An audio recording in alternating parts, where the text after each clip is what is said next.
Hello everyone, I hope you all are doing well. Exams are right on head and I'm assuming आपकी preparation काफ़ी अच्छी हो चुकी है and now it is the time to focus entirely on the revision of the concepts.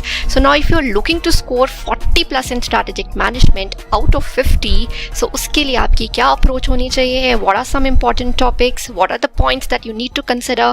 All that I'm going to tell you in this video. So let's come straight to the point.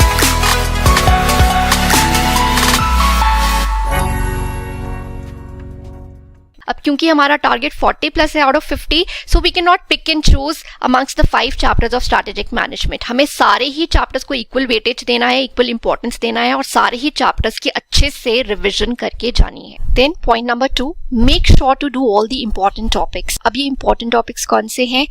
I am going to tell you further in the video. Point number 3, do not ignore new topics. So what I'm observing is जब आप mock test दे रहे हो, so उसमें आप new topics के जो questions होते हैं वो attempt ही नहीं कर रहे हो. What is wrong with you? क्या आप ये मान के चल रहे हो कि इंस्टीट्यूट सारे के सारे पुराने questions ही आपको डाल के देगा? ऐसा नहीं है. Both old and new topics will be covered. Then next point is ma'am, how to revise. हम revise कहाँ से करें और कैसे करें? So of course my dear students, for that perfect revision book is the best. जो बच्चे already ले चुके हैं, सो आपको बस उसको रेफर करना है बिकॉज इन दैट बुक आपको सिर्फ कॉन्सेप्ट्स ही प्रोवाइड नहीं किए गए हैं, important questions have also been provided, right. Another very important point is that institute ने जो भी लेटेस्ट आरटीपी एमटीपी रिलीज किए हैं वो आपको अच्छे से प्रैक्टिस करना है. मॉड्यूल के क्वेश्चंस तो करने ही हैं, जिनके पास पीपी बुक थी वो तो सब कर ही चुके होंगे, but please do refer to the latest RTP MTPs also. And students, of course at this crucial stage you must keep all kind of distractions away, no unnecessary scrolling on the internet, stay healthy and stress free, तभी आप exam अच्छे से दे पाओगे. Now coming on to the most important part of the video, that is what are the important topics. So let's take a look at that.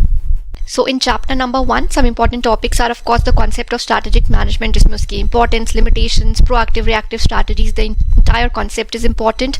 Strategic intent का concept, जिसमें specifically values पर ध्यान देना है because it's a new concept. Then the concept of vision and mission, ये भी आप करेंगे, इससे आपको case study भी आ सकती है. You have to draft vision and mission statements. Long term objective setting के जो 7 important areas हैं वो आपको करने हैं. Network of relationship between levels is important. It is new. This is different from the types of levels.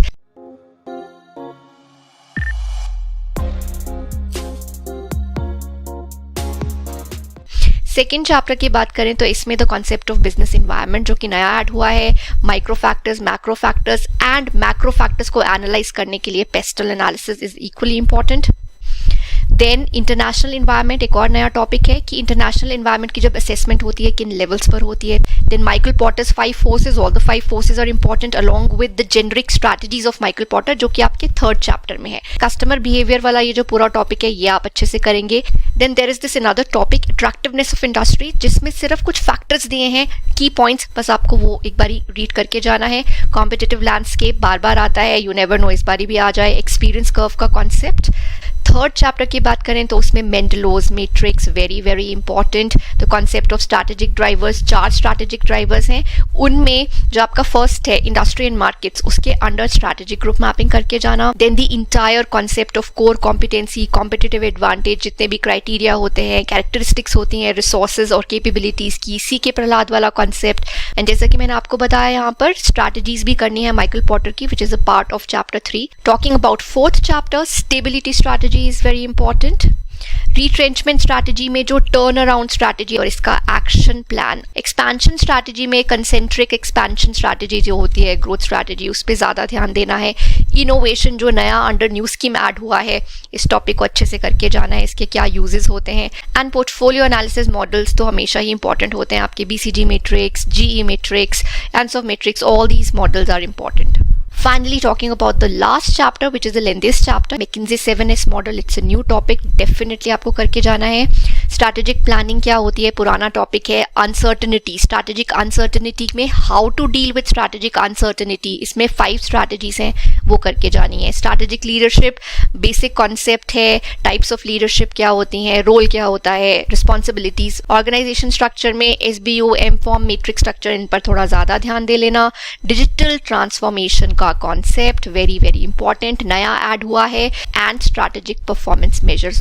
So that's all from my end, students. All the very best for your exam.